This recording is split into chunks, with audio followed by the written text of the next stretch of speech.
Hi guys, it's Mary. It's January 14th, 2020. Brand new decade. Heading into the roaring 20s, and this is Talk to Me Tuesday. Since the first of the year, I haven't talked to you since then. Since the first of the year, I have worked on 6 or 7 quilts. And they are stopped and not finished for various reasons, but I'm going to finish them through binding shortly. The first one I want to talk to you about is it's a donation quilt. My quilt shop hands out donation quilt kits. They've started including Project Linus, but they also do and have always done quilts for kids. And so you get them. Like, I went to this meeting last week, and it was my first long arm meeting.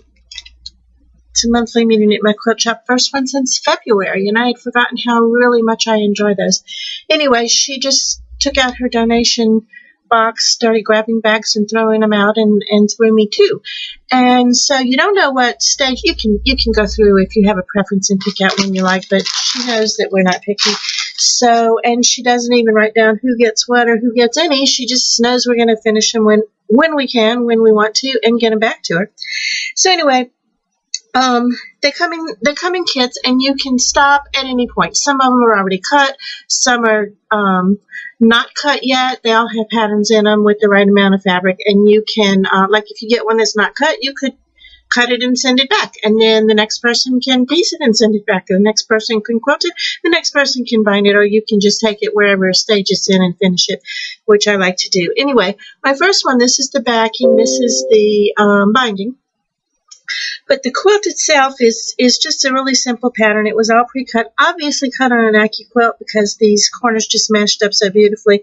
Anyway, the fabric in it is this kind of a back-to-school theme, and it's just a simple baby quilt or kids quilt or whatever. So I finished that. This is ready to put on the long arm on Molly, and there's a simple edge-to-edge that comes with press stitcher. I think it's called ABC 123, and I thought that would be a good school thing to put on that. So that just needs to be, I need to get in my stash, find some batting, put that on the machine, and then all I'll have to do is bind it, and that'll be ready to turn back in at this month's meeting, which I also hope to be available to go to. So that's number one. I'll put a picture of its progress right here.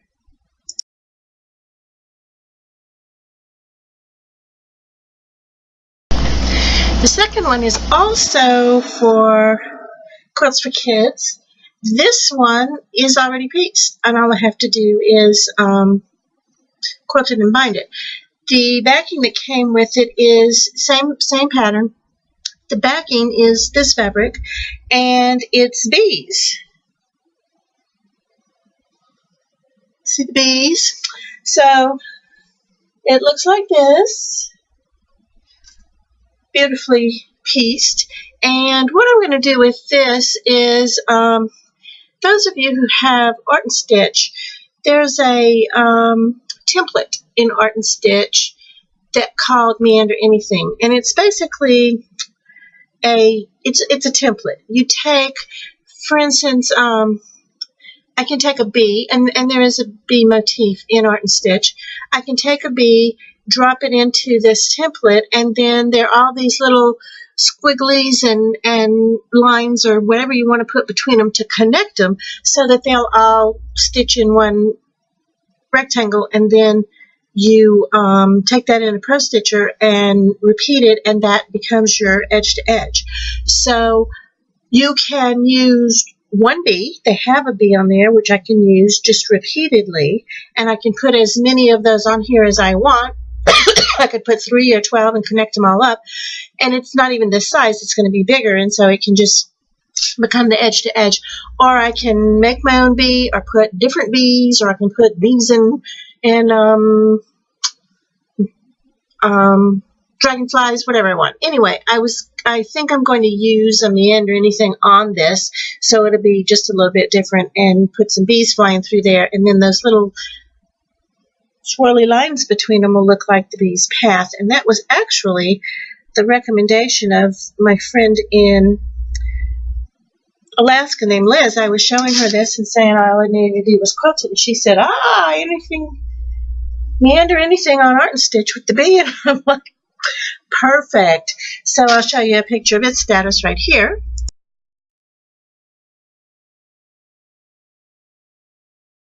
Then the third one is started off as a take 5. I don't know if you remember the take 5 pattern. It's a little older. What you do is you take, I'm going to try not to cut myself. This is a steel die. You take a square, a rectangle, and 3 smaller squares, and you piece them together to make a square. Well, this particular die cuts 5 pieces in one run, and so for each layer of fabric you put in here, you get a square. For instance, I put 10 layers in here, and in 2 seconds I had cut out 10 squares for a take 5, and just had to piece them. And this particular square says out of 12 inches. So I ended up with 12, I am going to cut myself, 12 10 12-inch squares, which was not, and that's all the fabric I had that I wanted to, I was using fat quarters, and that's what I wanted to put in there. So I ended up with not a big enough quilt, and so I decided to put, you're going to think this is a little crazy, I decided to put some half square 12-inch half square triangles in the corners. And so that would be like one of these, and then I put 3. So it's, I mean, technically it's a take 5 with a 3/4 of a pinwheel on alternate corners. So that added 6 more square feet to it, which was big enough. And so, and I have lots and lots and lots of this red, and so I just need to make some red borders, and that'll be ready to go on the machine. And let me show you a picture of its status right here.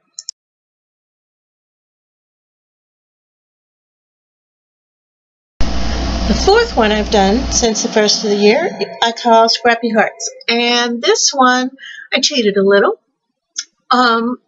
There's a woman on the Quilters, I don't know what kind of Facebook page it is. It's like a flea market for quilting supplies. And she likes to make blocks apparently, and she likes to piece the blocks, but she quits at that point. And so she sells these blocks in 12 block sets. So I bought a set of pieced hearts from her. They're all half square triangles, and I bought 12 of them. So that was like half a quilt. So then I put solid, same red. I'm telling you, I have 108 inches wide by 3 yards of this red. You're going to see red on everything. I just love it. And yeah, it should have been a backing, but I'm having fun with it. I don't care. So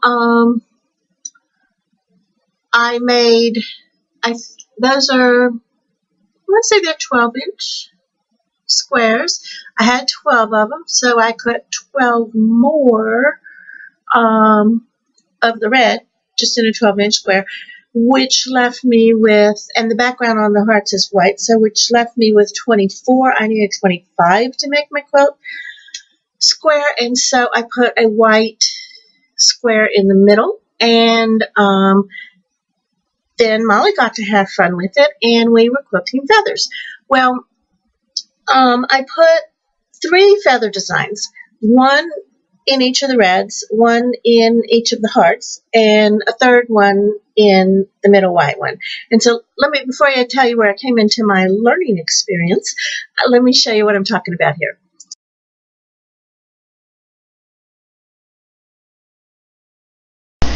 Okay, so what happened was I had this about halfway quilted. I had it through the third row, which is through that big feather heart. First time I've ever quilted feathers. A lot of them never did them. But I'm doing press stitches, so that too is cheating. So I've already cheated by buying half of my blocks, and now I'm cheating by putting these feather hearts on there, and I'm having a good time bebopping along. Ran out of bobbin. Well, as you can see, it's a particular color gray on basically white, and so I couldn't, and the gray really shows on the red backing, so I couldn't switch, and I had to order bobbins. And I thought I had enough, but what happened was this is a really much more dense design than I realized. So I was using like a bobbin per row. So this whole thing took 5 bobbins. And so I was 2 bobbins short. I ordered them. And in the meantime, I had put these on Instagram. And again, my friend in Alaska, Liz, comes along and she goes, "Oh, that's just beautiful." And then she's so kindly and so acutely asked, "So how do you do your stitch in a ditch?"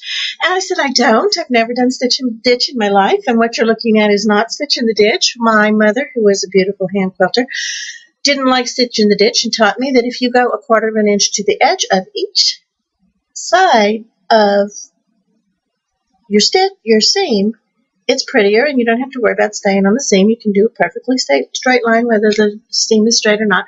And so when I realized that the back of this was going to be 25 different hearts with too much space between them, I realized that I needed a line in the middle, and I'm just afraid to death of stitch in the ditch, because if you miss that seam, it looks awful. So this was my attempt on Pro Stitcher to stitch on either side, but my squares weren't square, and my seams weren't straight, and so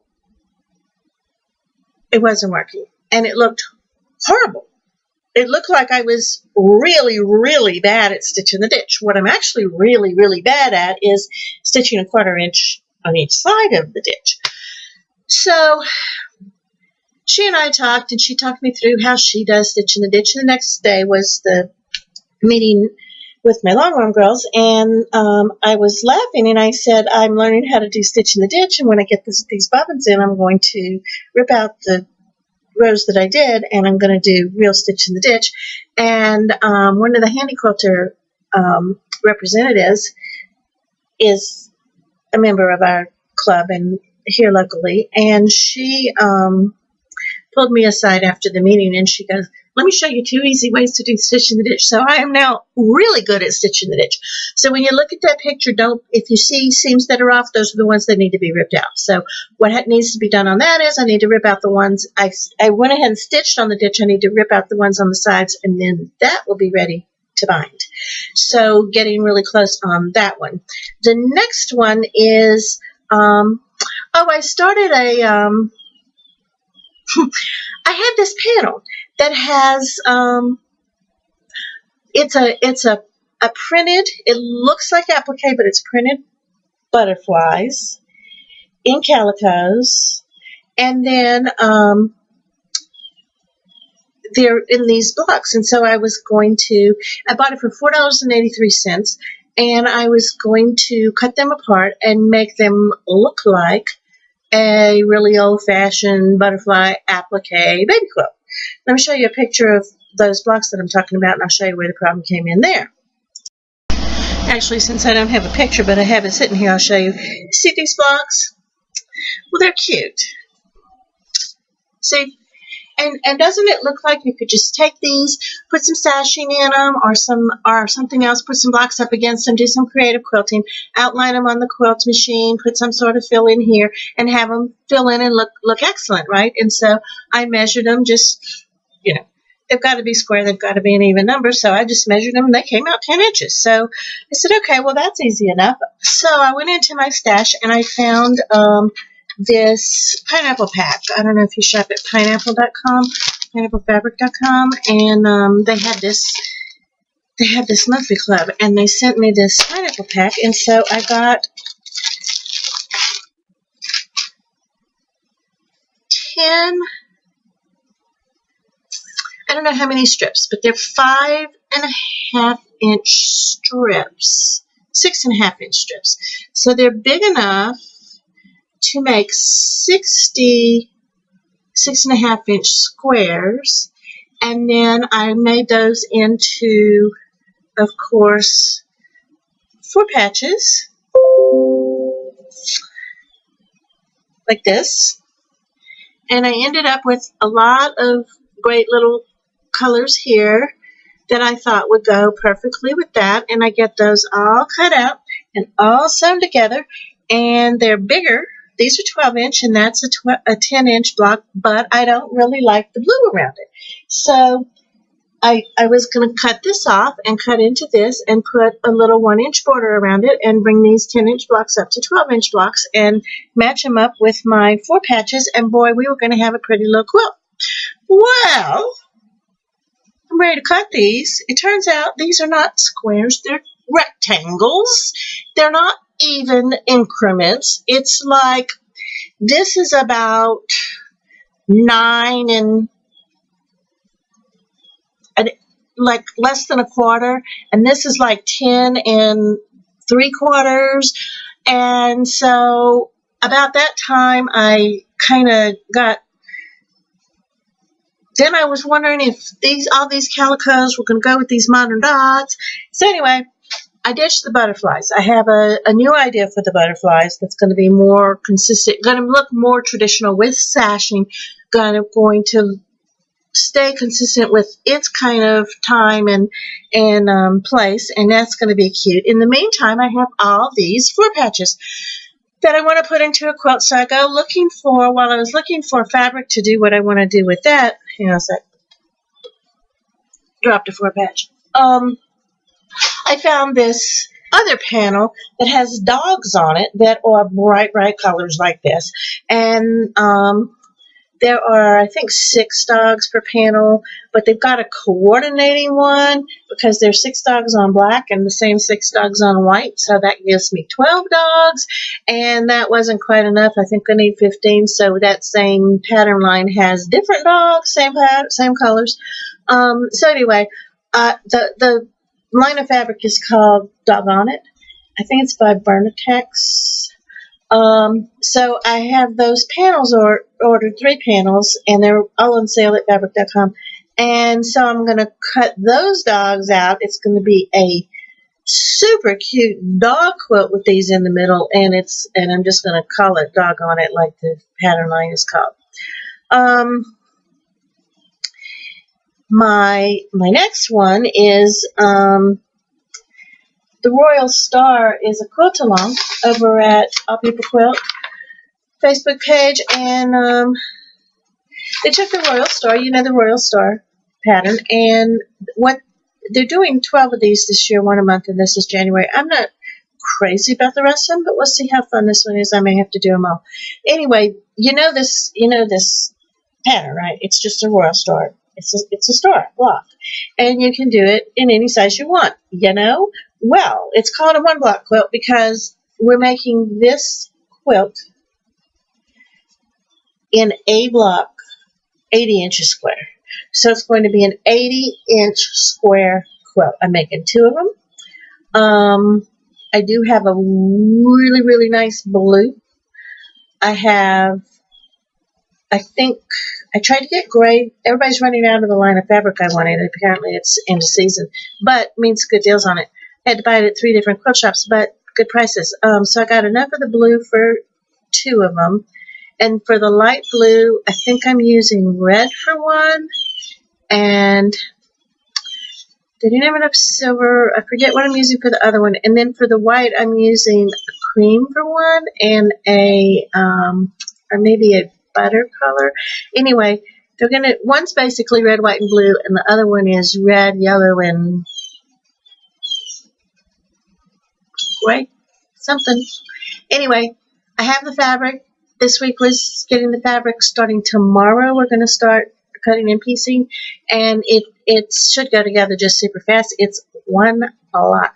But these, and these are all half square triangles, so they are 80, 40. This is a 20-inch half square triangle, and I think instead of half square triangles, I'm going to treat these and these as flying geese, but we'll see.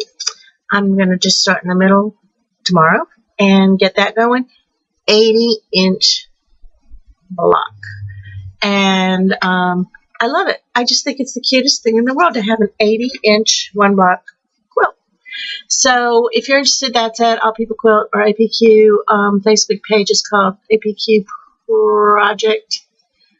If you put in APQ Project Parade, you'll find the Facebook book group. And if you want the pattern, just I'll send you a link to it. It's a free pattern. It's a 4-week, because we're doing 12 this year. It's a 4-week quilt along, and basically all 4 months. First week is gathering fabric, second week is assembling it, third week is making blocks, third week is putting your blocks together, and fourth week is quilting binding. So it's a 4-week quilt. Pretty excited about that. Then my last one is called, it's a line of fabric called Totally Cute, T-O-A-D, Totally Cute. And the pattern by the person who designed the fabric is called Lily Palm Leap. And so I wanted to get this in a kit from my quilt shop, and they sold out before I got over there. So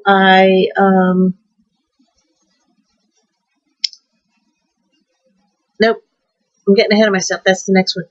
I bought the kit at my quilt shop, and so I put that together. It's kind of fun, and then I did add a border to it. Let me show you a picture of that so you know what I'm talking about when I describe this.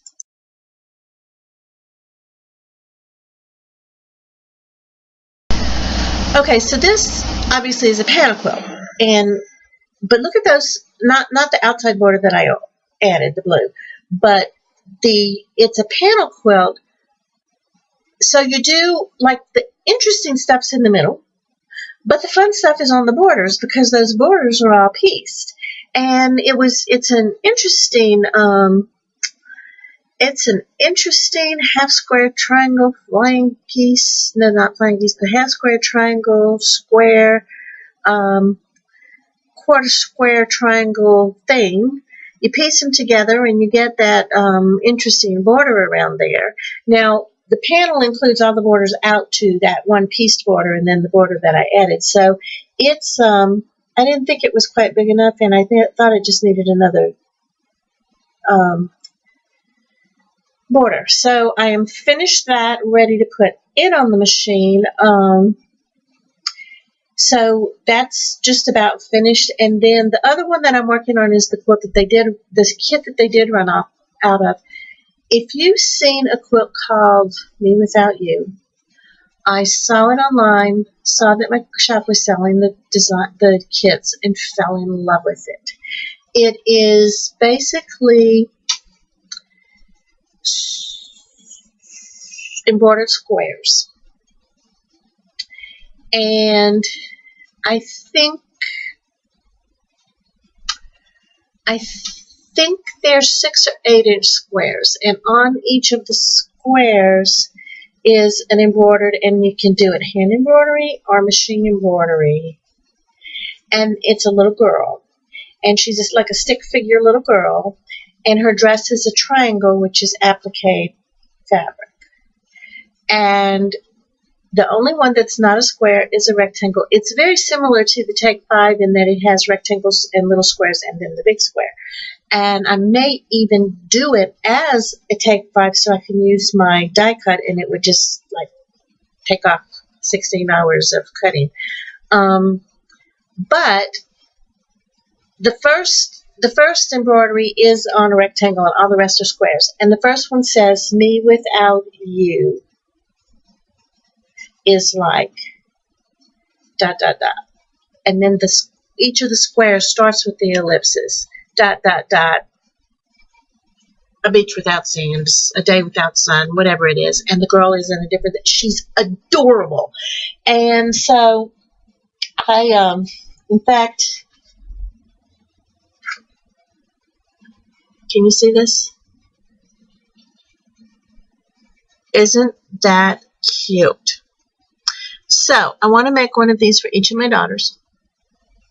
And so I went on their website. It's Meag's and Me, MEAGANDME.com. And it finishes out at 60 by 76, which again is a little bit small. So I wanted to do the whole thing on my long arm. I want to do the embroidery and the applique on my long arm. And I think if I don't make each complete block too big, I think I can embroider the square and piece the rest of the block all without moving it. So I could do, I don't know, there are 1, 2, 3, 4, 5, 6, 7, 8, 9, 10, 11. There are 12 of the embroidered blocks. They're going to be 3, 6, 9. There are 12 of the big blocks too. So I think I could probably do 6 of these across at one time, get them all embroidered, appliqued, and pieced in 2 runs, and then I would cut them off of there, sew them together, and then make the quilt. And so what I would like to do is make these a little bit bigger. So when I went to their website, because the kit, I think my local quilt shop owner had already embroidered them on her embroidery machine, because I think I didn't actually get to see the kits. So so she has like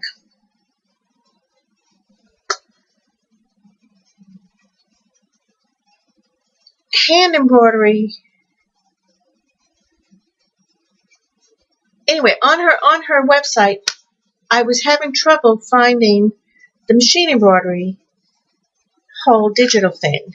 Emailed them. They said, yeah, we'll put it on a disc for you, mail it to you. So I got that. I can make it any size I want now. So I'm thinking I want the 12-inch blocks, and I'm thinking, although this is a really adorable pattern, it's just each block is a square and 2 rectangles, which is cute. But I'm thinking that I don't know what I'm gonna do with it yet. But I have really, really exciting hopes for this one. I think it's just precious, and I'm thinking I'm going to do it as a take 5, just because I can cut the 12 blocks.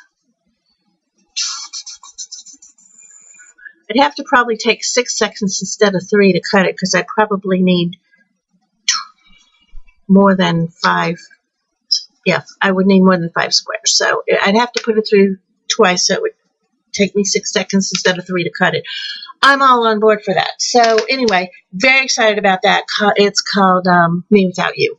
So those are the 8 projects I'm working on since the new year. And that doesn't count the ones I'm in the middle of. Like, I remember I talked to you last time about this block I made, and I'm so excited about it. Well, that night I borrowed the local quilt shop owner's Creative Grid large Ultimate Flying Geese ruler, because when I went to the class, I had bought the small Ultimate Flying Geese ruler, not knowing they came in 2 sizes, and so I can't do the rest of them until the one she orders comes in. So anyway, I'm in the middle. I'm finishing up all of these as I can. There's a hold up on each one of them, but in the meantime, I'm flying through 8 of these in 14 days. So I'm kind of proud of myself, off to a good start, and I want to get back to, there's a Project Linus quilt in my head that I need to get done before I've got about 2 weeks, I think, before our next meeting here. And then I'm going to try to do I do have actually it's the butterflies. I'm thinking of sending that to Australia. Or I might send it to Jen to send to Australia. Anyway, big plans. It's nice to have time finally, and I hope that I continue to have time, but, we'll see how that goes. Great seeing you. Have a quilty week. Bye.